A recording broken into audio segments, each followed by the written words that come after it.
বাংলাদেশে অধিকাংশ পরিবারের ভেতরেই দেখা যায় পারিবারিক মনোমালিন্য এবং আত্মীয় স্বজনের সঙ্গে বিভিন্ন ধরনের অসদাচার, এটা খুবই কমন। বিশেষ করে আত্মীয়তা সম্পর্ক রক্ষার ব্যাপারটা তো ইসলামে অত্যন্ত গুরুত্বপূর্ণ একটা ইবাদত, এবং যেখানে আল্লাহ নিজে বলেন আর রাহিমু মিনার রহমান মান ওয়াসালাহা ওয়াসালতুহু মান কাতাহা বাতাতুহু, যে আত্মীয়তা সম্পর্ক ডাইরেক্ট রহমানের পক্ষ থেকে এসেছে, এটা কোনো মানুষ বানিয়ে দেয় নাই।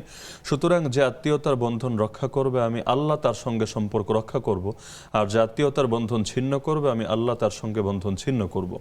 এমনকি আল্লাহ রাসূল সাল্লাল্লাহু আলাইহি ওয়াসাল্লাম জানিয়েছেন আত্মীয়তার বন্ধন রক্ষা করলে আয়ু পর্যন্ত বেড়ে যায়, মানুষের হায়াতে পর্যন্ত বরকত চলে আসে। এমনকি আল্লাহ রাসূল ক্লিয়ার করে দিয়েছেন যে আত্মীয়তার সম্পর্ক রক্ষাকারী কাকে বলে। তিনি বলেন লাইসাল ওয়াসিলু বিল মুকাফি, যে ব্যক্তি সমান সমান করে তাকে আত্মীয়তা সম্পর্ক রক্ষাকারী বলা হয় না।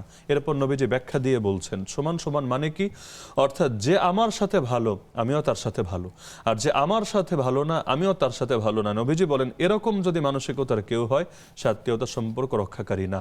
তাহলে আত্মীয়তা সম্পর্ক রক্ষাকারীকে আল্লাহ রাসূল ক্লিয়ার করে দিচ্ছেন যে তোমার সাথে সম্পর্ক জুড়ে রাখে তুমি তার সাথেও সম্পর্ক জুড়ে রাখো, আর যে তোমার সাথে ছিন্ন করে তুমি তার সাথেও ছিন্ন করো না, বরং তার সাথেও সদ্ভাব বজায় রাখো। এজন্য আল্লাহ রাসূল নীতিমালা শিখিয়েছেন যে ব্যক্তি তোমার উপর জুলুম করে তুমি তাকে মাফ করে দাও, যে তোমার উপর অসদাচার করে তুমি তার সাথে উত্তম ব্যবহার করো। এমনকি আল্লাহ রাসূল সাল্লাল্লাহু আলাইহি ওয়াসাল্লাম তিনি আমাদের সামনে এমন এক বাস্তবতা রেখেছেন যে কোরআনের এই আয়াতগুলো তিনি পড়ে পড়ে মানুষকে শুনিয়েছেন যে বাবা মা যদি কাফেরও হয়, যেন তেন কাফের না, তারা কুফর করার জন্য যদি চাপ প্রয়োগ করে তবু সম্পর্ক ছিন্ন করা যাবে না। ওয়াসাহিবহুমা ফিদ দুনিয়া মারুফা, দুনিয়ার জীবনে তাদের সাথে উত্তম আচরণ করতে হবে। আর তাদের শিরিকের ব্যাপারে তাদের আনুগত্য করা যাবে না, কিন্তু তাদের হক যেটা তাদের প্রাপ্য এটা তাদেরকে ঠিকভাবে দিতে হবে।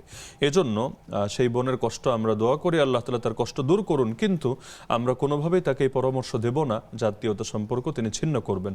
বরং আমরা এটাই বলবো আপনি ধৈর্য ধারণ করেন, ইন্নাল্লাহা মা'আস সাবিরিন, যারা সবর করে তাদের সাথে আল্লাহ থাকে। আর দুনিয়াতে যাকে এরকম তিক্ততা পাড়ি দিতে হয় না, কিয়ামতের দিন সে যে মর্যাদা পাবে আর আপনি এক মর্যাদা পাবেন না, বরং আপনি প্রতিটা সবরের বিনিময়ে আল্লাহর কাছে এমন মর্যাদা পাবেন আপনি তখন আর আফসোস করবেন কেন আরো জুলুম হলো না, আরো কষ্ট হলো না। কারণ নেক আমল করে আপনি যতটুকু আগাতে পারবেন এর চাইতে হাজার গুণ বেশি আগাতে পারবেন এই সবরের মাধ্যমে। সুতরাং আমরা সেই বোনকে সবরের নসিহত করব। হায়াতের জীবন আর কয়দিন, সুতরাং যে কয়দিন আল্লাহ আপনাকে বাঁচিয়ে রাখেন আপনি সবরের সঙ্গে চলেন। আর আল্লাহ চাইলে আজকে তারা খারাপ ব্যবহার করছে, দুদিন পর ভালো তো করতে পারে, আপনি একটা উত্তম উদাহরণ হয়ে থাকবেন ইনশাআল্লাহ। ইনশাআল্লাহ তাআলা।